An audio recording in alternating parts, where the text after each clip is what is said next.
আসসালামু আলাইকুম, কেমন আছেন সবাই? আশা করি সবাই ভালো আছেন। তো আজকে যে বিষয় নিয়ে ভিডিও করতে যাচ্ছি সেটা হচ্ছে যে আজকে আমি অনেক দিন পরে বিলে আসছি। তো গ্রামের যে কৃষি ভাইয়েরা যে পরিশ্রম করে যে ফসল ফলাইছে, সে ফসলে কি আসলে কি তাদের কি লাভ হচ্ছে নাকি লোকসান হচ্ছে সেই বিষয়টা জানতে আসলে আজকে আমি বিলে আসছি। তো আজকে আপনাদের দেখাবো যে এক ভাই ধান কাটছে, তার কাছ থেকে আজকে আমরা শুনবো যে আসলে এই 4 মাস পরিশ্রম করার পরে যে ফসল হয়েছে তাতে কি ওদের লাভ হবে নাকি লোকসান হবে সে বিষয়ে আজকে আপনাদেরকে জানাবো। তো ভিডিওটা না টেনে সরাসরি দেখার অনুরোধ করা যাচ্ছে আপনাদেরকে। ভিডিওটাকে না টেনে পুরোভাবে দেখবেন। আর ভিডিওটা যদি ভালো লাগে তাহলে অবশ্যই আমার চ্যানেলটিকে সাবস্ক্রাইব করবেন, পাশে থাকা বেল বাটন চালু করে দেবেন যাতে সর্বপ্রথম কোনো ভিডিও ছাড়লে আপনার কাছে গিয়ে পৌঁছয়।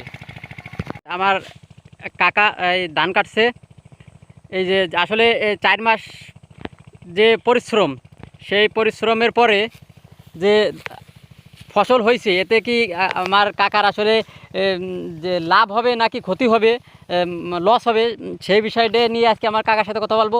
দেখতে পাচ্ছেন আসলে অনেক ধান কলম কাটা হয়ে গেছে, আসলে আমাদের বিলে ধান কাটা শুরু হয়ে গেছে।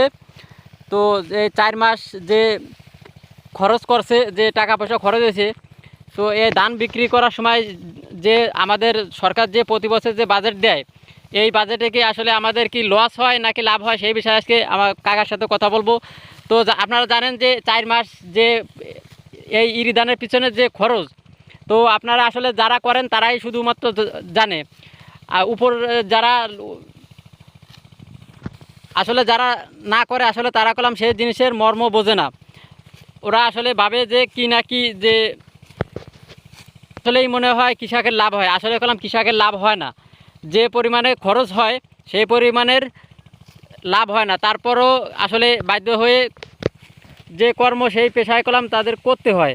তো আজকে সরাসরি আর কথা না বাড়িয়ে চলে যাচ্ছে কাকাদের, এই কাকা মুখ থেকে আসলে শুনবো যে উনি আসলে কি লাভ হয় নাকি ক্ষতি হয়। তো কাকা আসসালামু আলাইকুম। ওয়ালাইকুম আসসালাম। কাকা ভালো আছেন? তো আসলে আপনি এই যে 4 মাস কষ্ট করে যে ফসল ফলাইছেন, এই ফসল বিক্রি করে আসলে কি আপনার কি লাভ হবে না লস হবে? না, লাভ হয় না, আসলে লাভ হয় না। এনে খাটিয়ে কর্ম করতে তাই আর কি করি। আসলে আমাদের সরকার যে প্রতি বছর যে বাজেট দেয়, এই বাজেটে যদি আমরা ধান বিক্রি করি, এতে কি আপনার এই 4 মাস যে পরিশ্রম করে যে খরচ করে আপনার কি লাভ থাকবে না লস থাকবে? লস থাকবে। লস থাকবে। তাহলে আসলে এই ভিডিওটা আসলে সেই উপর লেভেলের। আমাদের আর এক ভাই কলামে ইতিমধ্যে চলে আসছে। তো আমি এই 4 মাস পরিশ্রম করার পরে যে ফসলটা আসছে, এই ফসলটা কি কাটি আমাদের কৃষকের যে অনুভূতিটা কি, যে এখন 4 মাস পরিশ্রম করার পরে এখন তারা যে ফসলটা কাটতেছে এটা ঘরে নেবে, এখন তাদের অনুভূতিটা কি আমি এটা জানতে চাই। ভাই এই যে 4 মাস পরিশ্রম করার পরে, 4 মাস পরিশ্রম করার পরে আসলে আমরা জানি না যে এতে কি পরিশ্রম হয়। যারা করে আসলে তারাই কলমের মর্মটা বোঝে যে এতে আসলে কি পরিশ্রম। তো এই যে 4 মাস পরিশ্রম করার পরে যে ফসলটা কাটতেছেন, এখন আপনার মনের অনুভূতিটা কি?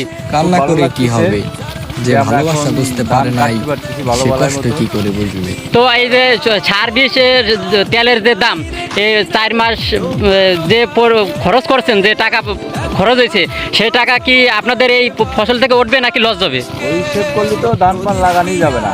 কান্না করে কি হবে, যে খরচাপাতি, সার ওষুধ, দাম তেলের যে দাম, সেই হিসেব করলে দুই কাজ করা যাবে না। তা আপনার দাবি কি? আমার দাবি যে তেলের দাম কমাইতে হবে এবং সার ওষুধের দাম কম থাকলে তাইলে মোটামুটি কৃষক, তাহলে মোটামুটি যাক একটা একটু খাইয়ে পরে হতো তো বাইসে থাকতে পারতেন। আসলে আপনারা সবাই জানেন যে কৃষিকাজ করে আসলে কিছু করা যায় না।